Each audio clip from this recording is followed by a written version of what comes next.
Did you catch any of the interview segment that Little Shawn did on Matt Hoffa where he told his side of the story about the quad incident with Tupac? Did you see any of that, and do you have any opinions on it? Yeah, I saw the segment, only the segment that he did about Tupac. I know they usually drop off some different segments and stuff like that. And like I always try to tell you, I try to purposely stay out of East Coast business. I really do. And I shout out. I like Math Off channel. I like what they do over there. If I'm keeping it real, uh, I think they get a little bit. I'm not one to when guys start drinking and smoking uh, and they talking because I've been in those type of conversations. I've been around it. And I know how my homeboys once they get that keep getting that hen or get that brown stuff in them and smoking on those cigars or that weed, they get the going, they get the hyper. So you start embellishing a little more, and so that's the only thing or the problems I have when guys drinking and smoking on camera, because I know that a lot of stuff you got to take with a grain of salt because they be embellishing a lot. Here's a picture of Lil Sean. I want y'all to see who Lil Sean is because I'll be honest, I didn't know who the fuck Lil Sean was prior to that interview. Never have saw anything about him. I know y'all might have because I know a lot of y'all are hip hop heads, but for the casual viewer like me, didn't know who he was. He comes off as a cool dude. He comes off as guys that been to prison and did a little time usually have a little bit a way about themselves, and that's how Lil Sean come off in that particular interview. Uh, I don't like how he trying to downplay Tupac like he didn't know him. Like I had no relationship with dude. Uh, my girl Miss Matthews, who always arguing with me in the comment section, it was interesting to see how he even said that uh, Pac was having financial problems at that time, and everybody knew it. I always tell y'all that. People always get mad when I bring it up that, because of his legal bill or legal situation. Uh, we all know, Pac had some situations at that time. Even though, even later on, Me Against the World came out and did what it did. He still was having legal situations. But people like to argue with me about that, and so I'll just leave it alone. But hopefully one day when Antone start doing interviews, he'll really he can tell y'all because he knew the business. He knew what really was going on during that time.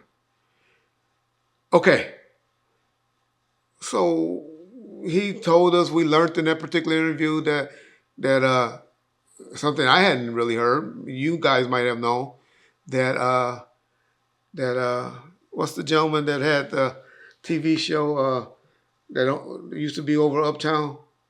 John, I can't think of his name. Well, anyway, the guy that was the executive producer or the owner of Uptown Records, Andre Harrell.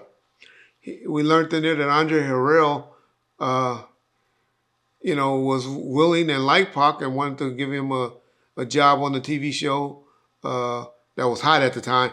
Any of y'all don't know that show with uh, it was real hot. New York Undercover was a hot TV show. It was like Martin back in the days.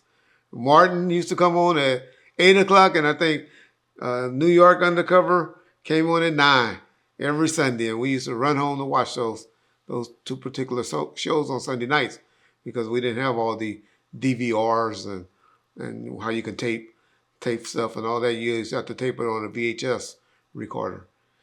So, but those are our big shows at nighttime. So it would have been nice to see Pac in a role like that. I'm starting to think, me and my mind starting to think, and I don't want to say this about Andre Harrell because I don't want to believe it, but it seemed like it was a setup because Lil Sean says when they called him, he didn't even know about Pac was supposed to be going on there getting on a song with him. The way we always thought it was like Lil Sean made it happen and Pac together. But he said the young lady from the office called and set it up, and he was like, I didn't know about this, but okay, Pac was who Pac was at the time. He was glad to do it. But for Andre Harrell to be there, I hadn't really heard that he was there. And for all of this to go down, yeah, I kind of understand why Pac was so believing that all these people were involved in his demise, or not demise, but in him getting shot and robbed that particular day.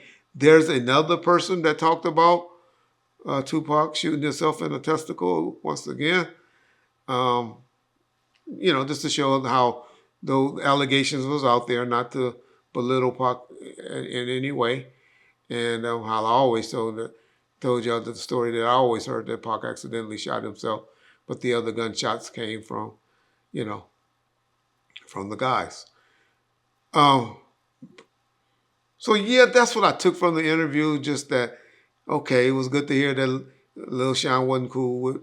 I mean, Pac wasn't cool with Lil Shawn there. He was just there on a paper chase right quick. But I kind of make me understand why Pac felt that a lot of people played a part of his situation that happened that particular night is what I got, and I'm hearing from that particular interview. What would be your take on stuff like that, John? The only thing that stuck out to me about that situation was that he said he had heard that he was at Def Jam and that a demo tape came through of Tupac's "Against All Odds" before it came out, and that he swears that on that song there was an ad lib where they called him the F word and said, "We're gonna come get you." I do know that there is a Against All Odds demo version that's on a mixtape that's on YouTube. I can't remember the DJ offhand, but I'll link it in the comments. It's a rhyme for you, I roll for you, it's all for you. It's all you bitch made niggas, it's coming for you. It's all mine. I don't care who the fuck it is. Touch me, I'm at you. I know you motherfuckers can think I forgot. Hell nah, I ain't forgot, nigga. I just remember what you told me. Said don't go to war unless I got my money right. I got my money right, nigga. Now I want war. Let's do this. I'm coming for you, you come for me. You touch mine on everything I love. I'ma touch everything you touch. Where he does say a couple of extra things at the end, but nothing to that effect. And I'll just say that I've never heard an Against All Odds where he mentions Little Shawn. Doesn't mean it doesn't exist. I just never heard it, you know. Yeah, and trust me, it's not in the. If you haven't heard it, the estate doesn't have it, and it's not in the vaults. Now, Lil Shawn wanted to make it seem like because he's so tough and he's so street credit that he got to us, which would have been me or Norris at that time, to have that, to get Suge to have that pulled off the particular album or the song.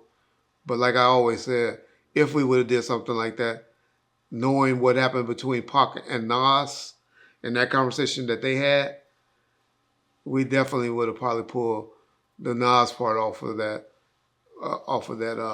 song over worrying about Little Shawn feelings.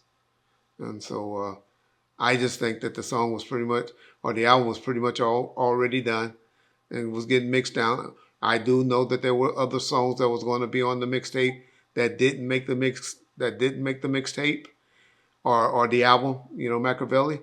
I do know that there was a different track listing that Pac knew or thought would have came out that didn't come out.